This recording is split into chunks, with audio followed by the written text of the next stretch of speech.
on my knees. You know I had a few doubts, till my eyes deceive. Never had my hand out, gonna earn my keep. I keep trying to climb out, but I'm in too deep. Oh, mama, I'm in too deep. In Too Deep is the name of the record. In too deep, yeah. Very exciting. It just came out on the 4th, so not just a few days away. What did you do on the day? Anything? There you go. Yeah, we did a CD release party in Los Angeles at the legendary Mint. It's a great neighborhood club that's been around for a long time, and I have a great relationship with them. So, because I was worried about doing, there's only like 250 people. I was worried about trying to do something too big. I mean, they were just letting go of the county mass restrictions in Los Angeles. The city still had mass restrictions, and this is an old building, so I didn't want to get 500 or 600 people all in one spot. That'd be too much. But the show actually went over great. I was shocked that so many people actually came out. We had a good time. We played not all the songs on the album. I think we played like about 6 songs off of this album and about 5 songs off of Somebody Save Me, and a few songs off of some of the other albums to round out the show. But it went over really, really well, and I'm very proud of the band. They did a great job. So what kind of band did you have? Who's in the band?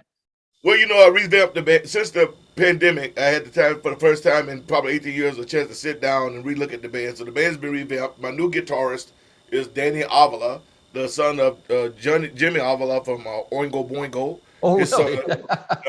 On the drums, I have Mr. Ramon Michelle.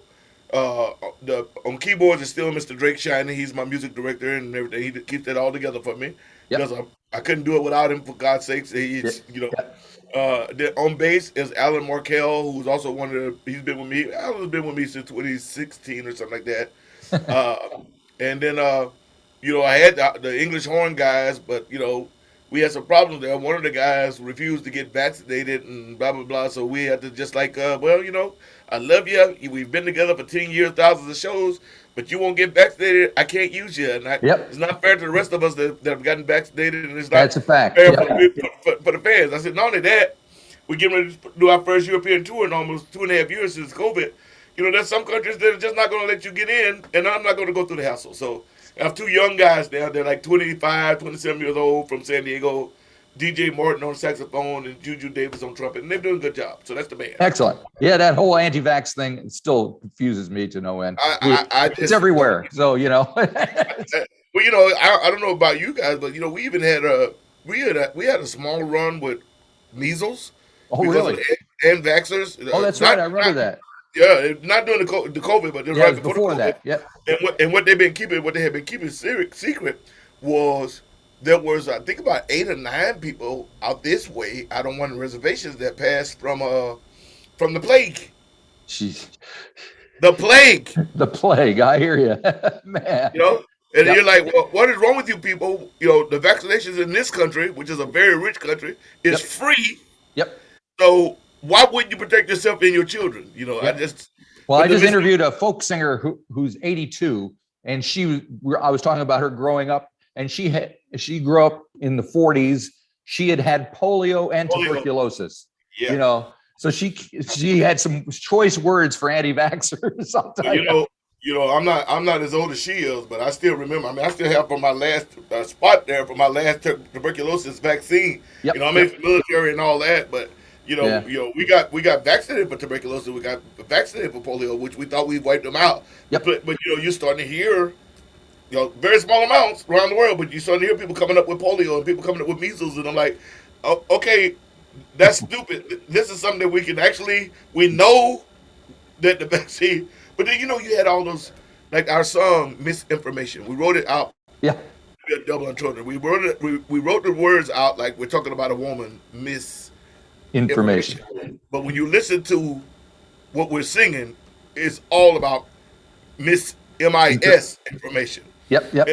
And that same thing with the vaccines. The guy that started the whole thing about the vaccine giving children autism, when they found out there's no scientific, but these parents, and I'm like, it's not, they're like, well, you can't tell me what to do. Well, then, okay, I agree. If you're going to homeschool your child, if you're going to live way out in the woods somewhere, no one's around, you have the right to do whatever you want. Right. You're going to live in a major city and your child's going to go to a public school. I have the right to make sure that your child does not have some deadly communicable disease that's going to Absolutely. affect all the other children that are doing their jobs. That's my right. Absolutely. So, Yep. but hey, yeah. I like the way you segued into your music from the end. Well, I am a pro. I am a pro. I am a pro. I gotcha. Yeah.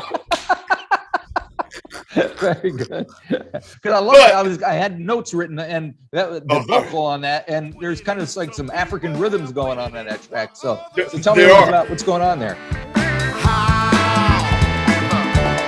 Misinformation. Spread that thing. Sweet misinformation. Well, I was very lucky because with misinformation, the person on percussion, she's on congas and timbales, and she's a really good friend of mine from the very first band that I started playing music again back a long time ago. That got me started going back into music. My band, the Urban Gypsies, and she is Monette Mourinho. Now, Monette has been for a while. I think she was for a while now recognized as the number 2 or number 3 hand drummer in the world. Right. Her husband who passed away, Mamadou Kintu, was recognized as the number 1 hand drummer in the world. And so Monette is amazing on whether it be congas and or timbales, djembes. She's amazing. So, and I wanted to work with her. And I was like, when Eric and I was doing the song, I said, what we're missing is that nice African, even though she's Italian, she goes every year to Africa for years, as far as long as I've known her, to put on these symposiums and to sit in. But so that's how it all kind of came about. And it was just once she came and did it, and I remember Eric, he said it to me here in my little home studio. He's like, yeah, I want you to listen to this and see what you think. And I was just like, oh man, this is killer, man. Listen to all that energy underneath the song. It's just like, so that's how it kind of came about. Cool. Now I noticed you got Rick Holstrom playing guitar on a few tracks from Mavis's band, right? So right, he's the MD for Mavis's band, and he's on the last album also, the one that got nominated for Grammy, and that is because these guys are the guys that Eric Corrin, my producer, he's done a lot of albums with these guys. They have a really good rapport, especially in the studio, because that's when you're in the studio, it's an entirely different beast than playing live. Yeah, and you're creating this music, you got to have this certain friendship / trust with the guys you're dealing with, so that they, if they're giving suggestions, you trust their suggestions, and that takes time. And so that's why a lot of times you don't have I don't have my touring band on these particular albums, because Eric is producing these, and the producer's got to be comfortable with the people that he knows. So what was the vibe like in the studio with Eric running things, and because you have different people playing, there's like several different bands that looks like that are from the credits. No, it's all the same band. Okay. There are times where he may have brought in wind instruments or violins and cellos and stuff like that. But the basic drum, bass, guitars, and keyboards are pretty much. I was able to finally get my keyboard on this particular one. On this particular album, Into Deep, I was able to get my keyboard player on a couple of songs. Cool. Because the last album, Somebody Save Me, we were touring so much that I was just sending ideas and sending my handbook to Eric, and he just wrote everything. At least on this album, I got the opportunity to come in and write on a couple songs and get my own creative juices out there. But Eric is very good with taking my experiences, and crafting them into great songs. So, gotcha. Which makes it easier for me to inhabit, because I don't like I was always brought up that you can sing a lie as easy as you can tell a lie, if you understand that. Yeah. So I like for the music that I put out to have strength, conviction, and truth to when I'm singing, if that makes any sense. Yeah, it does. I don't mean to sound facetious and all that. It is literally just the way that I feel about especially when it's someone I'm recording, because this is for prosperity and this is forever. And I don't ever want to be in my grave thinking like, man, I wish I could go back and redo that again, because that's not the 100% truth of the way I felt, So I've been blessed so far in my musical career to only sing songs that actually mean something to me. Yeah, I know why I thought there was two, because you have another guitar player, Iman Ryland, playing on a few tracks. Yeah, he's also a friend of Eric's, and Eric knew, I guess, Eamon, which he obviously, Eamon is a big fan of Bobby Womack, like I am. Yeah, yeah. And so I know when I was telling Eric about that song, I said the song, man, it's got that Bobby blend, that Bobby, especially um, No Limit to My Love. Yeah, It's I got thought that was him with some serious wah-wah going on there. Yeah, well, it's got that Bobby Womack, Bobby blend, almost little Milton-esque, Yeah.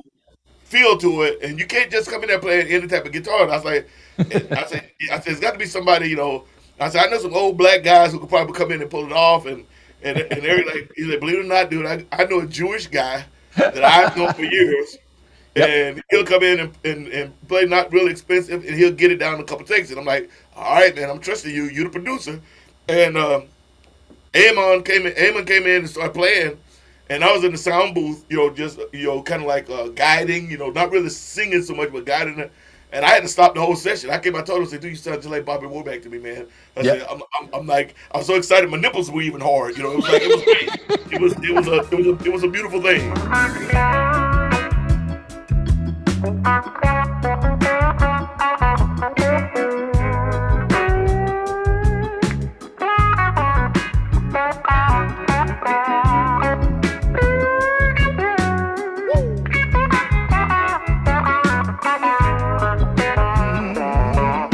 Put your weight on it, baby.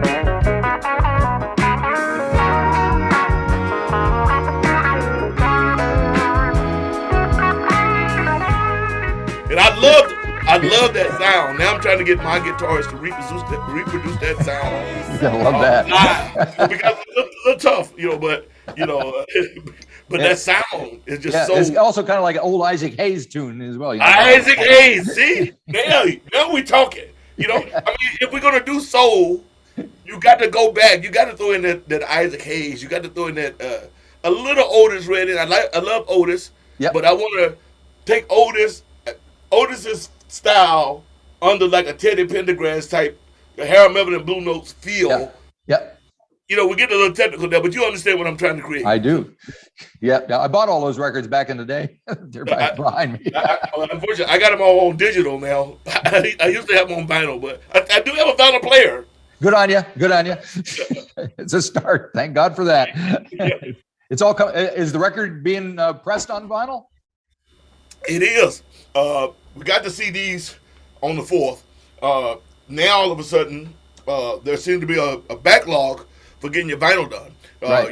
There's so many people out there trying to do vinyl now. I've been doing vinyl now for 5-6 years. It's kind of funny because people are looking at me strange when I was showing up to gigs with vinyl, and other musicians were looking at me strange until they started seeing like, oh, these young kids are coming up buying vinyl for sugar. And I said, yeah, I play around the world. I said, not so much in the States at that time. I said, but when I was in France and Germany and all these other places, these young kids want the records. Yeah. They want the vinyl.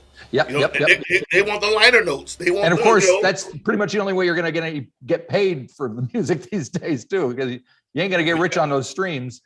No, the record company is really pushing, and I'll be remiss. I want to say thank you to Apple. They just put me up my face on top of their main soul page. Great. My face that's huge, and we went from 20,000 monthly listeners to like 150,000 in like 2 or 3 months, and all that's great. Like you said, the record company loves that. A lot of great reviews. But for me as the artist and for me paying for my band and my life, it's all about touring and what I can sell while I'm on tour and so forth and so on. So that's been hard. That's been a hard part, which I'm pretty sure every musician has told you about that. Oh yeah. Now to get on a more serious subject, the album kicks off with a tune called "Invisible Soldier," which has a very serious premise to it. So maybe you can share some of that with us. Staring at the ceiling now. I ain't been asleep in days. Wrestling with my own thoughts. Now the sun's giving sway. Invisible soldier. Nobody knows ya. I was gonna show you when I wrote that, or when I came up with the idea. I've been playing around with it for years and years, and I've had, I've dealt with PTSD since I got out of the military, or actually before. My wife has been a very calming effect on my PTSD because I can actually talk to her. You don't just go and talk to everybody about all this gory.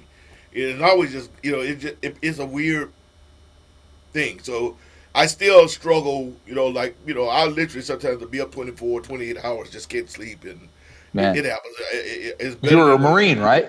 yes, I was a Marine. Yeah. Yeah, 10 years, 10 years in the Corps. And, you just, I never talk about it. And then being black on top of that, it's a big Yep. thing. I mean, America is bad with mental health, period. Yep. But the black community is that on steroids. Even if there were, you just the way we were brought up. You just, let's just face it. The way we were brought up is if you broke your toe or if you broke your leg, wrap it up, get to work the next day. That's just the Yep. way we were kind of. That's the way we're. I don't know how we're portrayed. Blacks are portrayed worldwide in America, but most black people that I know, 95% of them are hardworking, nose to the ground. Yep. Let's get this done, and we know that in this particular country, we have to work twice as hard to get half as much. Just the way it is. Yep. Having said all that, with the PTSD on top of that, that struggle, it's been real tough. But my upbringing and my military bearing, I've held it at bay. But there were times where it got really, really bad, and I never thought about killing myself or anything like that. But for the depression, the fatigue, all the other, the agitation and all the other fruit that are born from that tree, Yep. I've dealt with. So, but this was the first time outside of my wife since I got out of the military in '92 that I've ever even talked about it. Right. And so that I'm talking about it now. This is not something, I've gotten to be a certain age now that Yeah, I'm like, yeah. okay, because I never, you can go back a million interviews and I've never talked about it. Never once have I talked about it. I just, people that knew me, or like my bands would tell you, like, yeah, we get done with the gig and they call me Pops. So like, you walk out of your room at 6 a.m, Pops is still up smoking a cigar and hasn't been asleep. But that was just me. Yep. It's got to feel good to be able to at least get some of that out in the open. It does. I mean, the fact that I'm at a point where I can actually talk about those things, Sure. or some of them anyway. I mean, I'll never go into details because people don't need to hear that. That's between me and my VFW buddies or whatnot, and even some cats I know American Foreign Legion. But it's not just military people that suffer from PTSD. Sure. There's people, and it's sad. It's one of those things that people just didn't believe for a while, or the medical establishment knew, but how do you put this? Like the average person just didn't understand. Yeah. You can imagine what soldiers coming back from World War II must have gone through. Not only them, but the guy from Vietnam. And Vietnam, well, yeah, we all. Vietnam was even worse because all the media that was available at the time.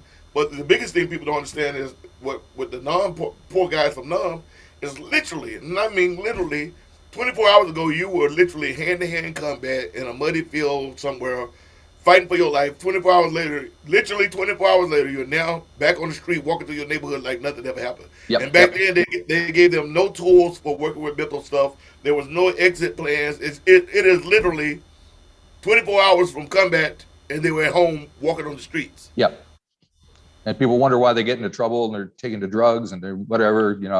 It's a no-brainer. I don't even think people even really realize it. They don't even really think about it. Yeah. Yeah. I mean, you've been totally detached from this world, and you were sucked out of hell, made it through hell, and literally you had a M16 or whatever in your hand less than 24 hours ago.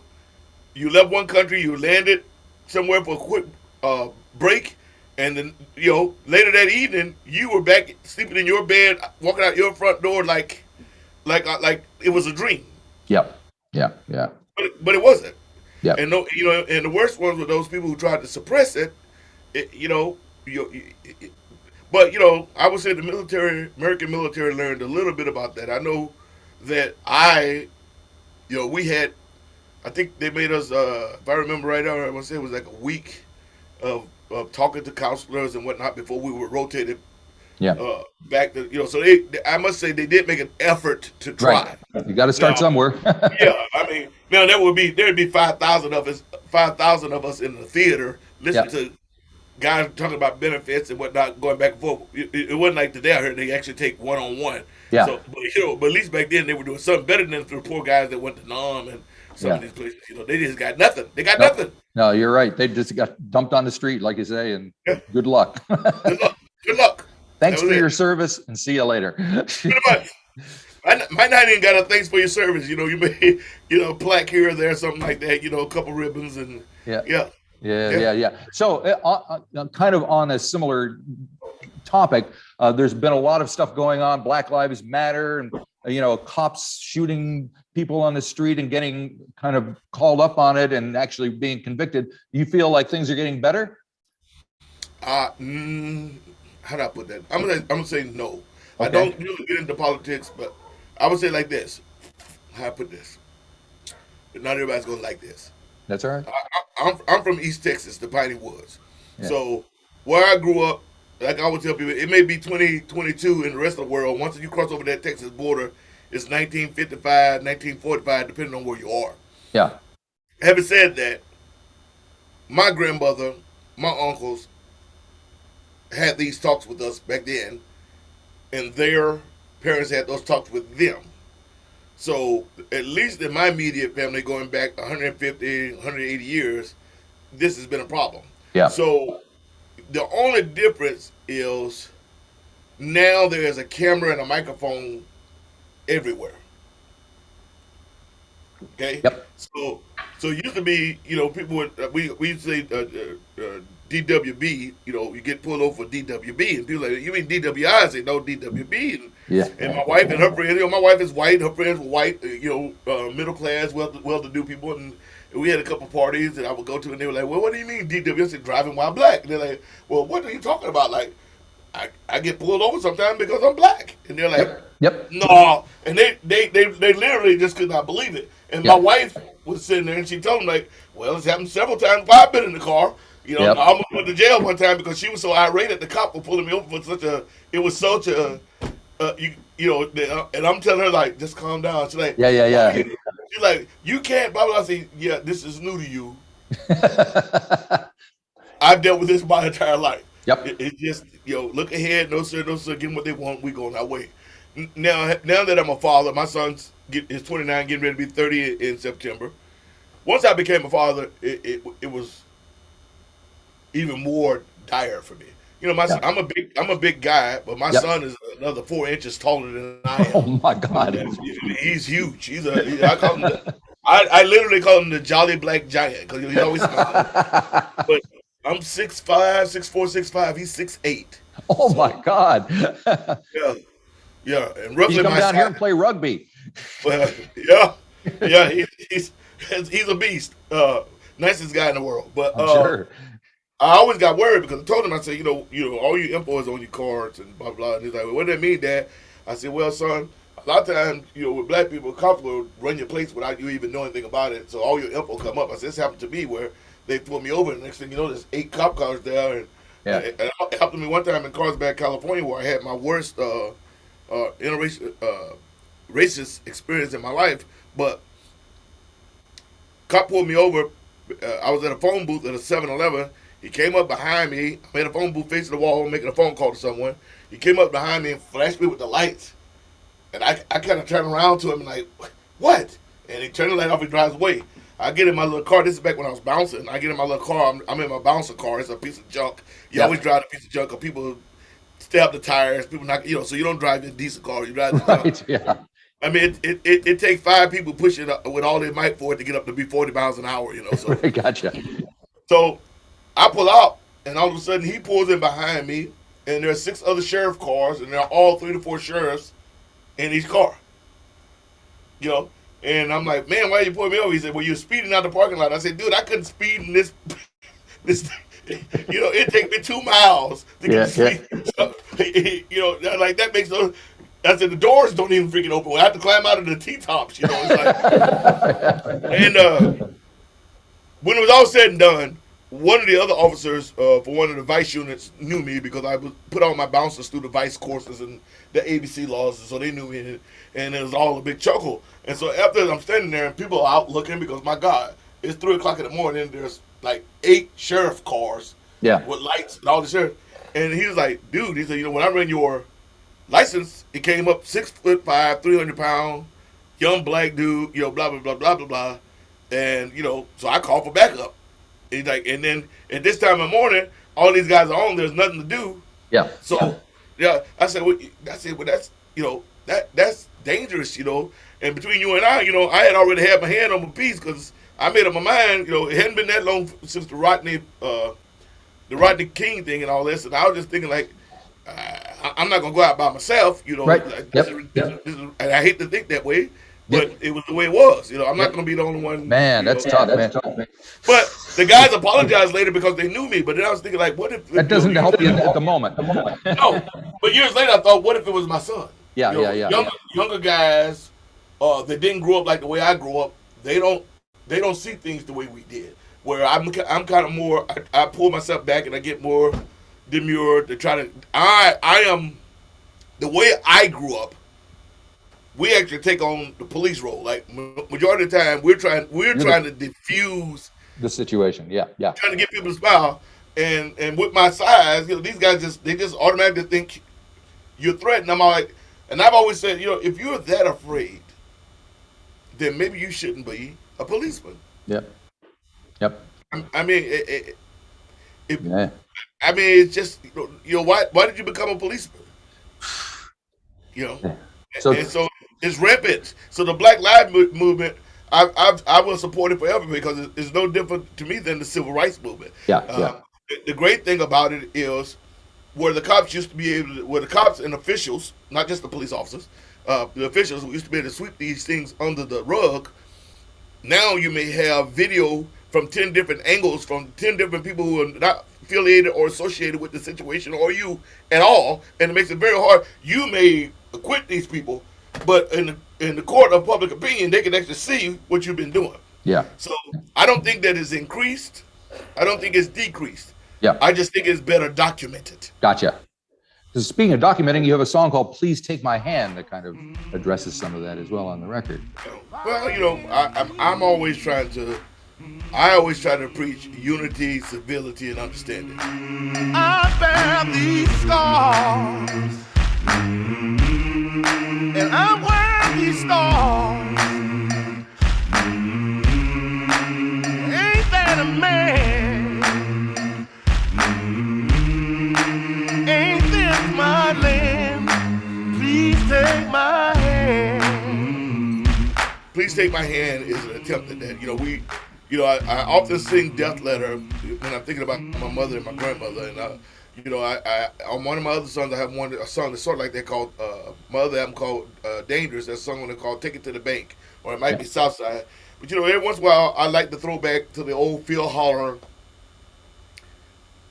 that style of quote-unquote blues. That's not a soul part. That's straight blues. And this was me giving back to the blues people who have really helped me in this thing. And so I wanted to do that, but at the same time, this album is about me speaking my mind. So I say, Yep.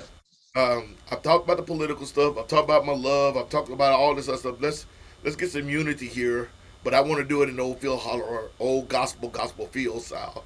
And I was shocked that people dug it the way they did, because I was like, it's such a huge contrast on the album. First, I was shocked that Eric Coyne allowed it to happen. Because it is literally out of nowhere on the album compared to all the other songs. Yep. But it's because it's just like a bass drum and some hand claps and a cowbell, isn't there? Yeah. Well, actually, the cowbell is bottles. I think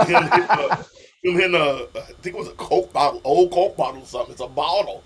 And I noticed a couple people saying cowbell. I'm like, that's not a cowbell. That's him with a drumstick hitting a bottle. Right. Trying to make it sound like the old work stuff in the back, but it came off really well. Yeah. Very well. Yeah. Well, you do leave things on a kind of a higher note with United We Stand, just kind of a rousing close. So after we've been through your journey, to come out the other end with that, huh? People everywhere, let's have a good time. A new day is dawning, y'all, and together we rise. Well, I tell people, I said, the way I look at it is, I fed you all the castor oil that I could. Yeah.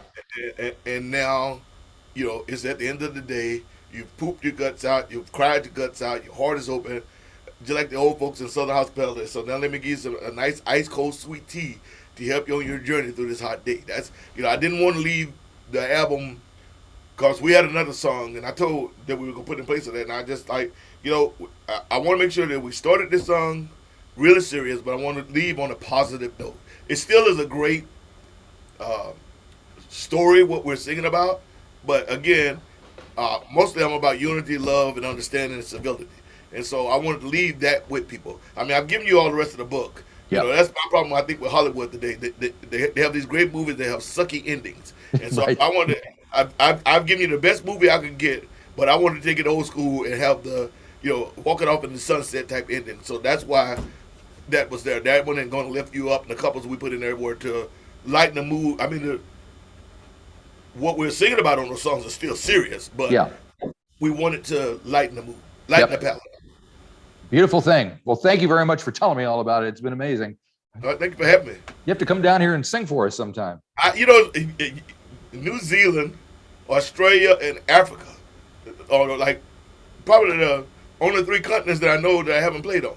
All right. Well, there's still time. I'd love to. You're still a young man. Swamp Dog 78, he's still cranking. Hey, I hope, Henry Gray and Lazy Lester and all those guys were good friends of mine. If I can get as much time as they got, I'm a happy man. All righty. Well, have a great day, and thank you for sharing all that with me. I really appreciate it.